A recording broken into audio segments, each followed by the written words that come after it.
Hi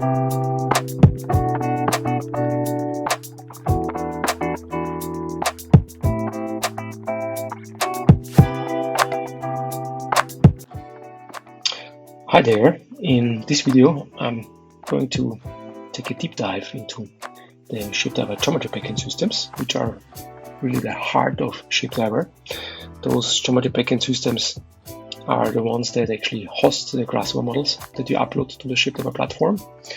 And they are used to run the computations in Grasshopper and store the data resulting from your Grasshopper models and make this data available via an API to the client applications.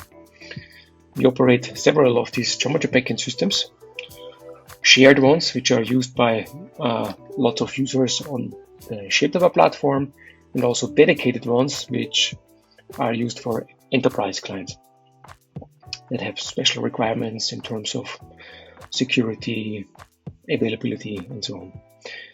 I'm going to show you an illustration of how all of this works, roughly. Client applications are talking via the so-called geometry backend API to the ShapeDiver geometry backend, which looks up data from the caching system and also dispatches work to a fleet of Grasshopper and Rhino workers that actually do the computations and exports. And the ShapeDiver geometry backend makes the resulting information available to the client applications, and of course also protects the Grasshopper models themselves from access via this API, and protects in general the resulting data, makes it available only to authorized users of the API.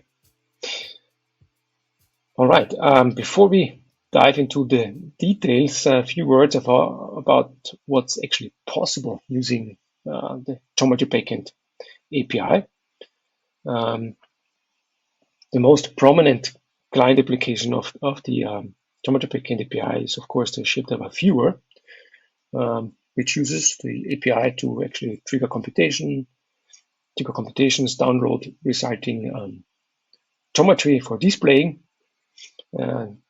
This display geometry is actually stored in so-called glTF files, and that shows the first example of what you could do with the API without using our viewer. You could download those glTF files and plug them into your own applications, your own 3D viewer, metaverse applications, whatever.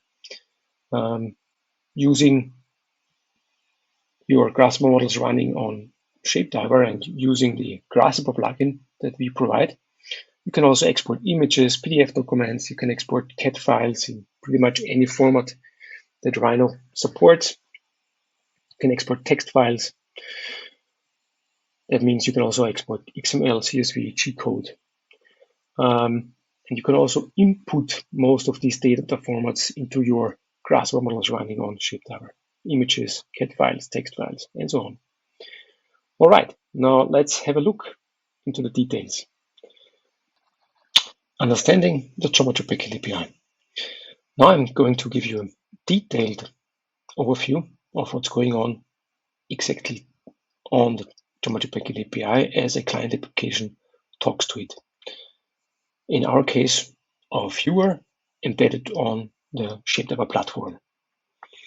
We're going to have a look at how are parameters defined on the API and how you can make use of parameters. What are outputs of your models and how are they represented on the API? What are exports? And we're going to look at a special type of parameter called the file parameter and how to make use of it. I've created here a detailed explanation on how you can inspect the traffic on the geometry backend API using your browser tools. And exactly this I'm going to show you in practice right now. You can find here a link to some example models that we have created to make this easier. We're going to open the first example model called parameters. And we will see a model, a very simple model, just outputting a sphere. And there's a parameter called radius and a color parameter.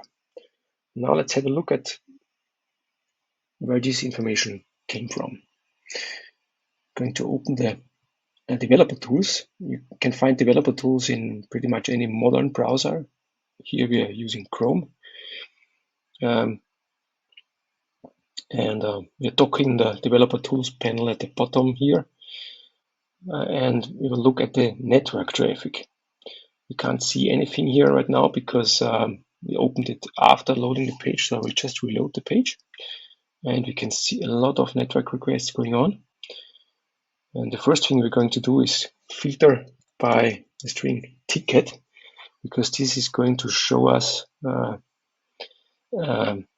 so-called session init request, which the viewer sends to the geometry backend in order to retrieve basic information about the model.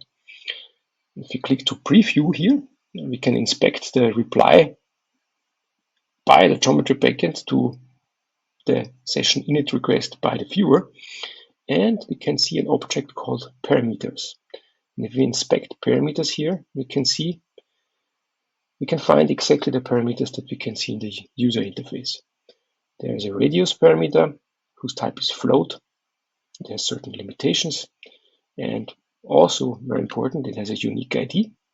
And there's a parameter called color, which actually exposes the possibility to change some color here. Now let's switch back to our help page and look at the section called parameters inputs. And let's see, let's have a look at the Grasshopper model that was used to define all of this. You can actually download the Grasshopper model from here and upload it yourself.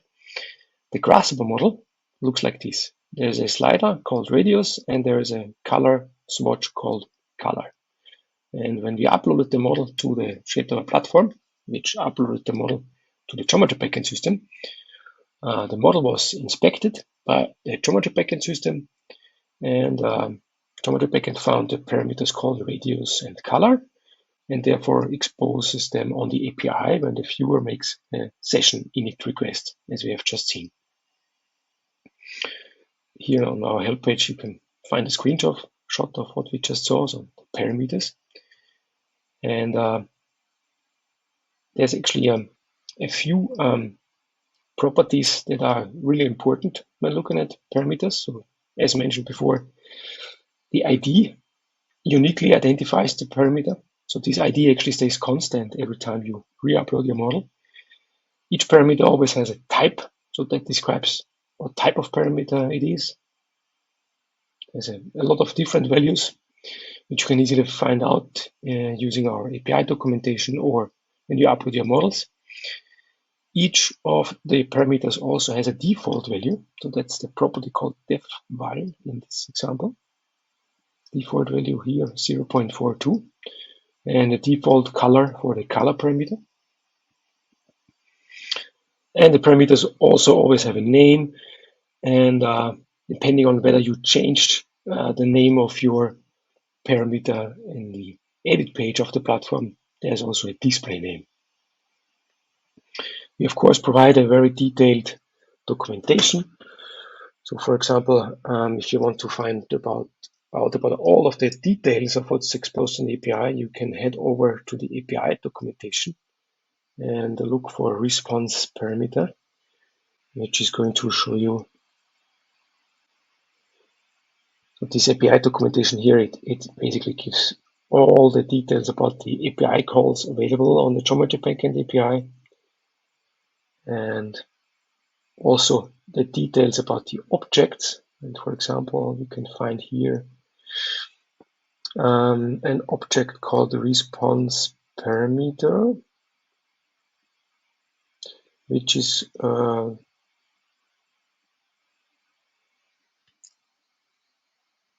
telling us about all the properties available that might be available for parameters. Also depends on their type. All right. Before we head over to section outputs and look at the output data available from the model, a few words about parameter values and how they are related to session state. It's really important to understand that the status of the model, as you see it here, is really just stored in the viewer running on the platform.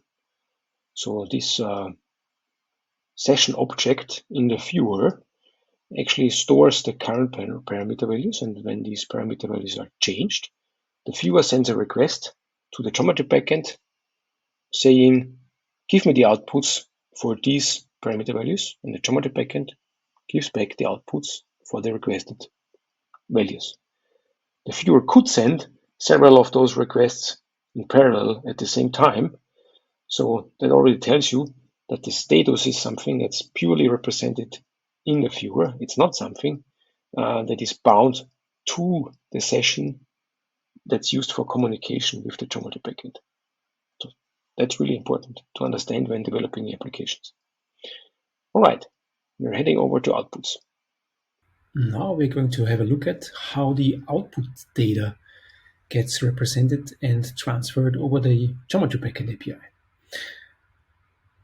To do this, we are going to have a look at this Grasshopper model, which you can download from here or view on the platform. I'm going to show you a screenshot of it.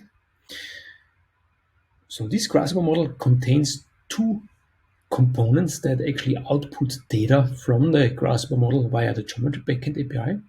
The first one is a glTF display component, which simply outputs display geometry for the geometric objects which you feed into it.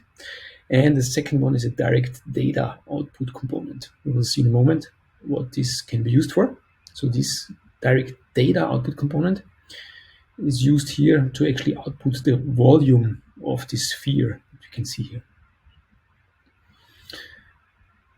Now let's head over to the model on the ShapeDiver's platform and have a look at the response of the session init request and inspect the property called outputs. This is where the outputs that we just saw in Grasshopper now show up. The first output here is the display output. Interesting thing to note here is, again, there is an ID which is unique to these outputs. There's a name which corresponds to the name of the component in Grasshopper, and that's actually the most useful property for you to identify the output on the API. And there's another type of ID which corresponds to the ID of the component in your Grasshopper model. Each of the outputs also contains an array called content, and you can see here that in this content array there is a single entry. In this case, actually this contains here a link to a glTF file which encodes all the display geometry that we see here. So a mesh that represents this sphere here. You can see this glTF has a size of 430,000 bytes, so it's actually a pretty dense mesh that we are looking at here. A lot of faces, which doesn't make too much sense for a sphere, but anyway, that's the way it is. Yeah, and the glTF can be downloaded from this link, and that's actually what the viewer does when it fetches this result here. It actually downloads the glTF from this URL, unpacks it, and then displays it in the WebGL viewport. Let's have a look at the second output. This is the data output component that we have seen before in Grasshopper. There isn't currently a way here to see the data output in the user interface, but that's actually completely fine because those data outputs are typically used to output data from your Grasshopper model, which you can then use to actually do something with it on the API of the viewer. For example, you can use the numbers that you output from data outputs to drive your pricing calculation, control your user interface, whatever. In this case, we are outputting the volume of the sphere, so we can see that the volume of the sphere is 0.31 whatever. Okay, let's go back to the documentation. I just explained to you how this looks like on the API. Let's have a detailed look at the properties of outputs. As I said before, each output has an ID and a UID property, which are two different kinds of IDs that you can use to identify the outputs. The most useful one for you will be the name, so make sure you give unique names to the output components in your Grasshopper model. You can again have a look at the API documentation to find a detailed documentation of all the properties. There's a few more properties that actually show up, which I'm not going to explain in this video.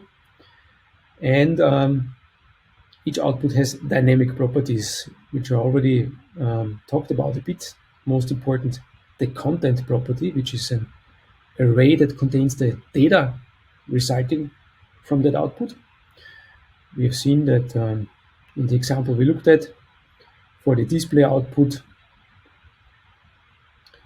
the content array contained a link to a glTF file, and for the data output, the content array contains just a single data item.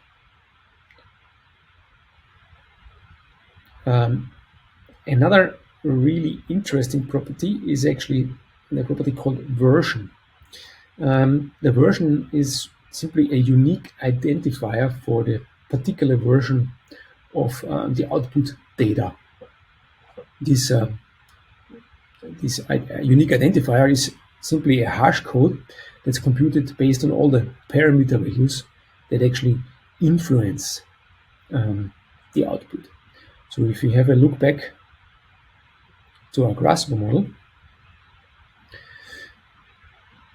we can see two things. Actually, the display component depends on the parameter called radius and on the parameter called color. So the version hash code of output data coming out of this component always depends on the actual values of the radius and the color parameter. For the volume data output that you can see here, this one only depends on the radius, doesn't depend on the color. That means the hash code that is computed for output data coming out of here only depends on the radius. If you change the color, the data here doesn't change because it doesn't depend on the color. So this versioning information is very useful on the API because it allows your application to decide whether the data has actually changed, right? If you request a computation for different parameter values, you can compare the version property before and after the computation, and only if they are different, then you know that the data has actually changed and you need to download the results and display them to the user, for example. Going a bit further in the documentation, there's actually you can find more detailed documentation about the different types of outputs. So, as mentioned before, there is a display outputs. We already looked at it. For example, the glTF display component is one example of this. There's data output components, as we have seen, and there's also, in certain cases, different outputs showing up on the API. Actually, material outputs, which only contain material information. So these types of outputs are used to quickly update the materials that are assigned to display geometry in the viewer.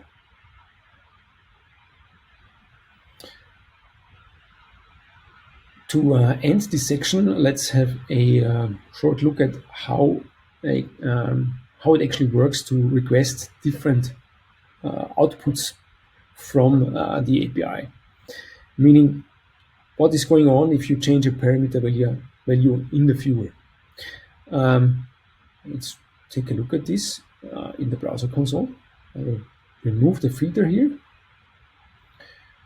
And now I'm going to change a parameter value. Let's say I change the radius from 0.42 to 0.6. So what's going on in the browser console? There's a request which here is named as output. And this request is actually used to request the outputs for a different set of parameter values. So in the payload, in the body of this request, we can see a very simple object that maps the IDs of the parameters to the values we are requesting. So this ID here is the ID that we've seen before for the radius parameter, which we just changed to 0.6, and this ID is the ID of the color parameter, whose value didn't change. If you look to the response, we actually get back again a property called outputs. Note that this reply doesn't contain a property called parameters anymore, because the definition of the parameters is static and there's no need to transmit it again. But of course, obviously the outputs are actually adaptive to the actual parameter values. That's why we got them in the response. And we can see here that there's again a glTF to be downloaded, which represents the bigger sphere. And for the data output, there is now obviously a different value for the volume, because the sphere got bigger, right? Okay.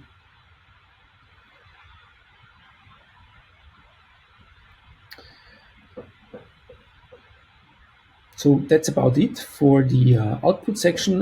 Next, we are going to look at exports and how they are different from outputs.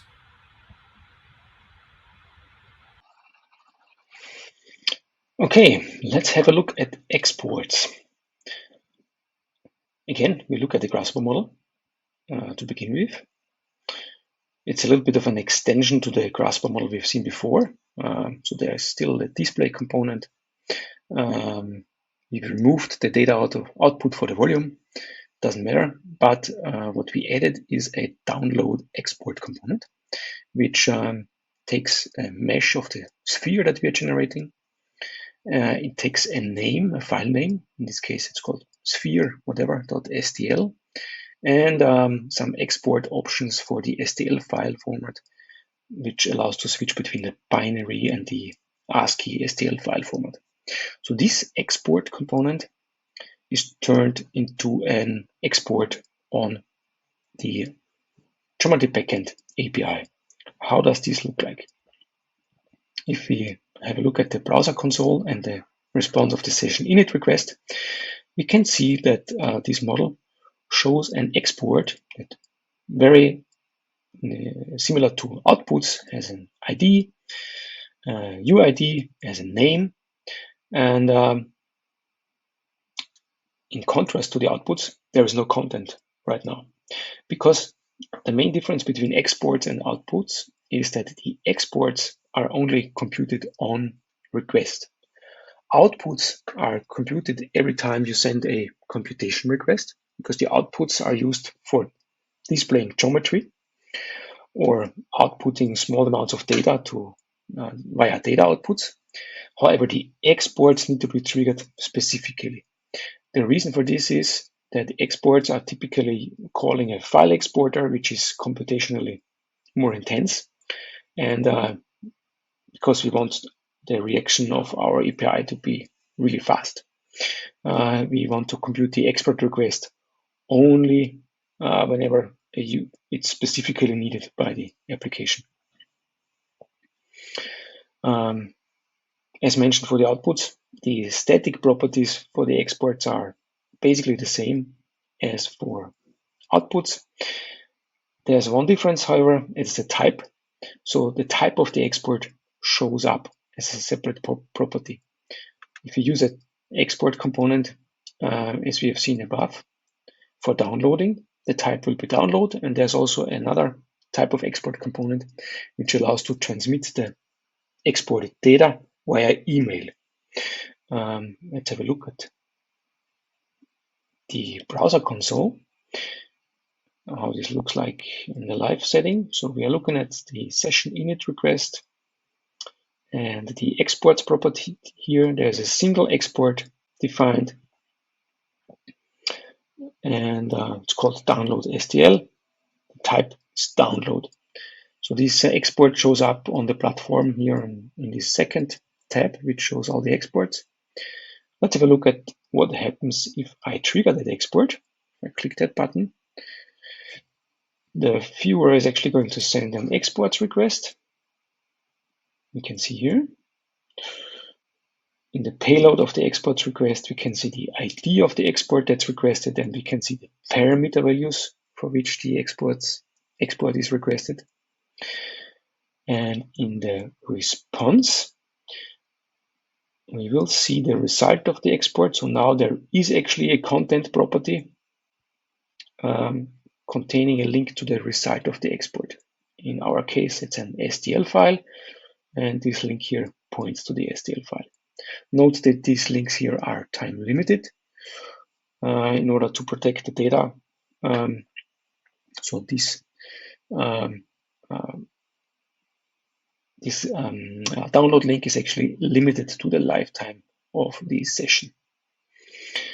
We already know before downloading how big the file is going to be once it's downloaded. So it's 48 kilobytes roughly.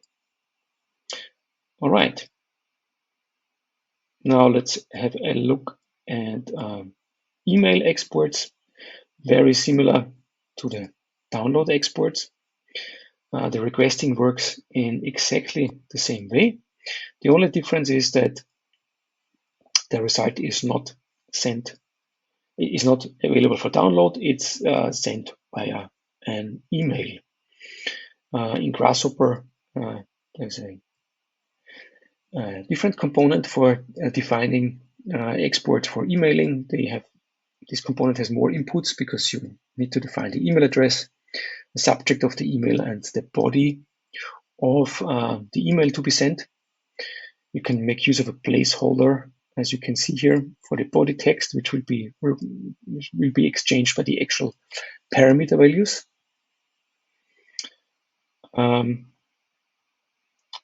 As a type of this export, the email property shows up, the value email. And if we actually request that export, the result of the export request will, if everything went well, show us a success message. In this case, email has been successfully sent. So we know that the export was successful and was actually sent. The email which is sent in this case contains the body that we specified, the parameter values that were used, and a download link, which in case of emails is limited to a few days of validity. As I mentioned before, the main difference between outputs and exports is that the exports are not computed when you send a computation request. It's only the outputs that get computed in this case, and the exports need to be requested specifically in order for them to be computed, because they are a little bit more time consuming. Okay, we arrived at the final topic of today's video, file parameters. File parameters are a special type of parameter that you can define using a component or several types of components in the Grasshopper plugin. And these file parameters allow you to achieve really advanced stuff. You find those parameters in the inputs component, in the input section of the plugin. We can see here one example, an import geometry component.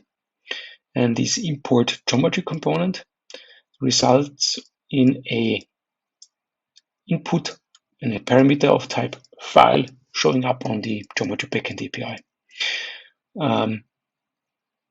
You will be able to upload a file to this for this parameter, and then in Grasshopper the file will be extracted and the objects will come out of this output. So in this case it's a geometry import component, so geometric objects will be output from here.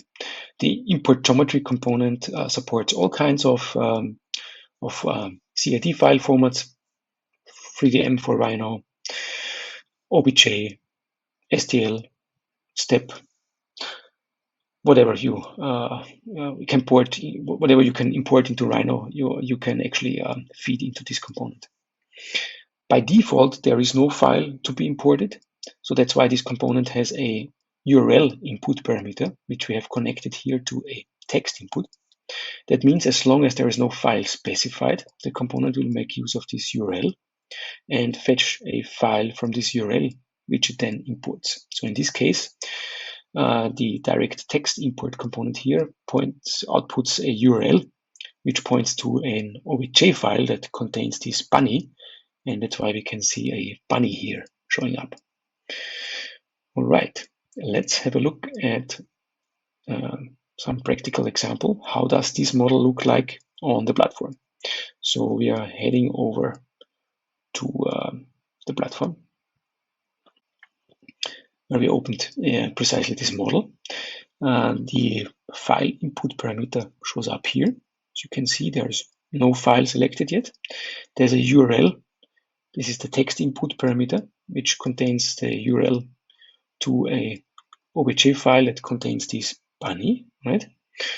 And the other two parameters, they are really not really that interesting for our example here. We want to look at the session init request again, which contains the definitions of the parameters that the model reports. So here we can see the third parameter showing up here actually is the one named cat file. That's the file import parameter. It has type file. And parameters of type file have a property called format, which lists the content types or the MIME types of the file formats this parameter will accept. So this is quite a long list of different types of file types, including obj files, as you can see, IGES files, DXF, DWG, whatever. You can actually limit this if you want to by right-clicking the component in Grasshopper. But by default, all the supported file formats are selected. And what's interesting to note here is the file import component does not have a default value. It's an empty string because no file is selected. Okay, let's see what happens if we actually select a file. Removing the filter from here, I will select this file called bunnies, which actually is a obj file containing two bunnies. Look at them. We're going to inspect what goes on the API. So the viewer first sends a request to the geometry backend, which asks for permission to upload a file.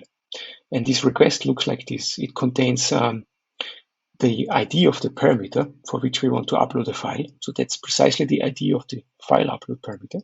It contains the format of the file to be uploaded and the size of the file to be uploaded. The geometry backend verifies whether this format is supported for this parameter, whether the size is allowed, because there are limits to the size according to your type of subscription. And then the response will contain an upload link. So that's actually a link containing a signature, which the viewer now can upload the file to, and actually a unique ID, which is given to this file. So what the viewer does next is it uses this URL to upload the file. So actually this request that we see here, it uses this URL it got, which contains a very long signature for authorization, and uploads the whole file. You can see here this obj file, right, containing the two bunnies. And once it's done uploading, it actually sends an customization request. So that's the request that asks for a new solution with these new parameter values. And the value of the file parameter is actually now simply the ID of the file that we uploaded, right? So this ID that the viewer specifies here is exactly the ID that we received from the geometry backend in response to the upload request. And the file that we uploaded is now cached on the geometry backend. That means if you want to recall that file later, you can simply reuse that ID. And how that works, we can actually check out in the console here. Just an example. If we look at the current value of this file parameter, we will see an ID. So that's precisely the ID of the file that we uploaded, right? Exactly, here it is. If we now actually set the value of this parameter to an empty string and then send a customization request, you can see that the second bunny disappears because now the model again displays the OBJ file which it imports from this URL, right? By the way, as you can see, the result was shown in the viewer really fast because this solution is already cached and doesn't need to be recomputed. And the same now happens if we restore that file ID that was used before, right? If we set this value here, the value of the file, the ID of the file as the value of the file parameter, and again we call a customization, the second bunny appears again.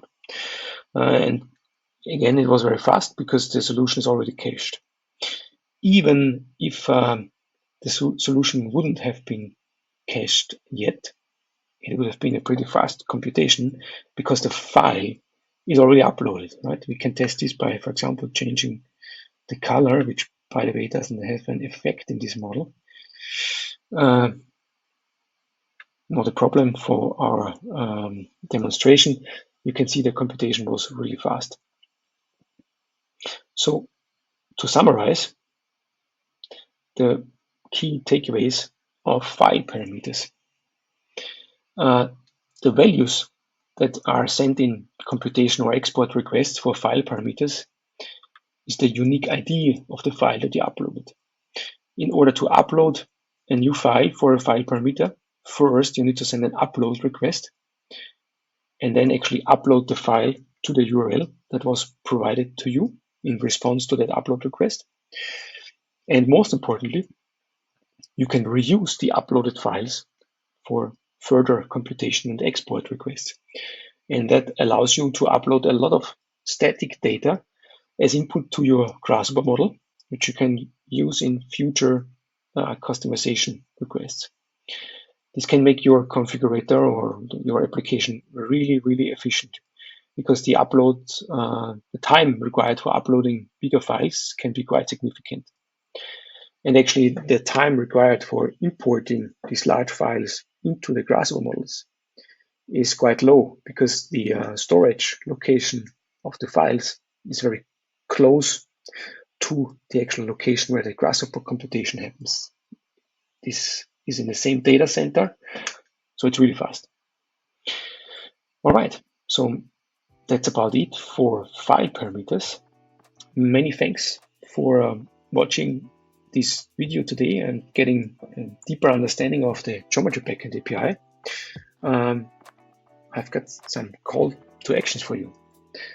What I would invite you to do is, if you haven't already done so, head over to the ShapeDiver's platform and sign up for an account. It's really easy. You can use your Google account, your Apple account, or your McNeil account to register. That makes it really fast. And once you're registered, start a trial and check out the API and SDKs. You can find a lot of documentation already about the APIs, as you have seen in this tutorial video, and you can actually find a lot of example applications on GitHub, or simply start from our SDKs. All right, that's it for today. If you have any questions, don't hesitate to contact us via the forum, and I'm looking forward to the next video.